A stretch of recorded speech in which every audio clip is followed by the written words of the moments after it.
kwa waajiri ambao kuanzia ile tarehe 1 Juni mwaka huu wa 2026 wataweza kulipa michango yao yote, yani zile principal amount wataweza kulipa kati ya ile tarehe 1 Juni, na wengine tayari uzuri kwamba wameshalipa, lakini waendelee kulipa mpaka itakapofika tarehe 31 Agosti mwaka huu.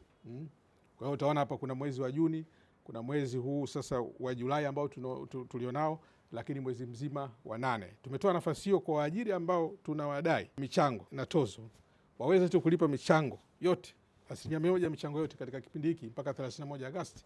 Basi wakifanya hivyo wataweza kupata msamaha wa tozo wa 100%.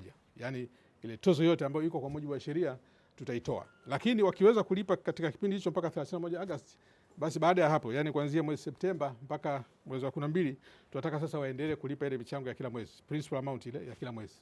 Na wakifanya hivyo basi inapofika mwakani mwezi Januari, wote hao waajiri wa namna hiyo watakuwa wamepata 100% ya tozo kwa imetolewa katika ile madai ambayo tunawadai.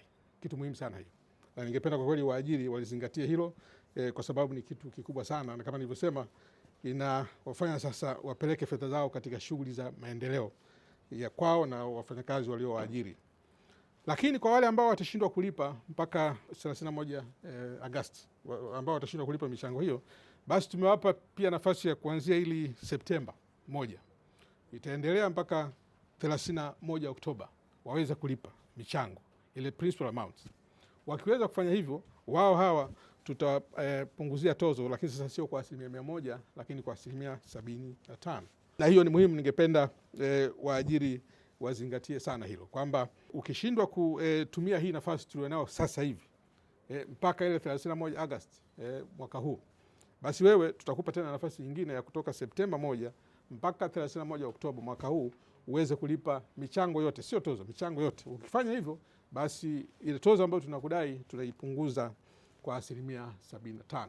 Lakini tunajua kwa sababu ya changamoto ambazo waajiri wakati mwingine wanazo, pengine wachache watashindwa kutumia nafasi hiyo, na wao pia tumewapa nafasi nyingine tena kutoka mwezi Novemba, maana ile ya 75% inaishia 31 Oktoba.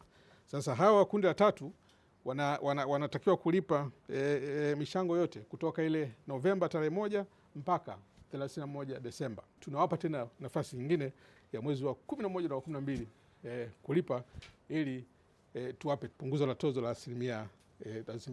Dirisha hili linatoka si wakati wote, ni mara chache, na kama nilivyosema awali tulitoa dirisha hili mara ya mwisho mwaka 2024 na linatolewa baada ya kuwa tumepata idhini. Kwa mfano sasa hivi hapa tulitoa baada ya Mheshimiwa Waziri wa Nchi anayeshughulikia masuala mbalimbali ikiwa ni pamoja na hifadhi ya jamii, Mheshimiwa Deus Sangu kutoa idhini hiyo kwa mujibu wa sheria, kifungu cha 12 cha sheria yetu kinampa nguvu hiyo. Mpaka sasa hivi nazungumza hapa tuna waajiri zaidi ya 6,000 wamekwisha kulipa michango hii yote walikuwa wanadaiwa uko nyuma, ili wapate 100% ya msamaha, na jumla ya fedha ambazo tumezipata ni zaidi ya bilioni 46 ndani ya kipindi kifupi tu, yani kutoka ile Juni 1 tarehe 1 Juni mpaka jana tunazungumza. Ni kitu kizuri na tunaona mwitikio mzuri sana, na tunadhani waajiri wengi sana watalipa hasa katika kipindi hiki ambacho wanapata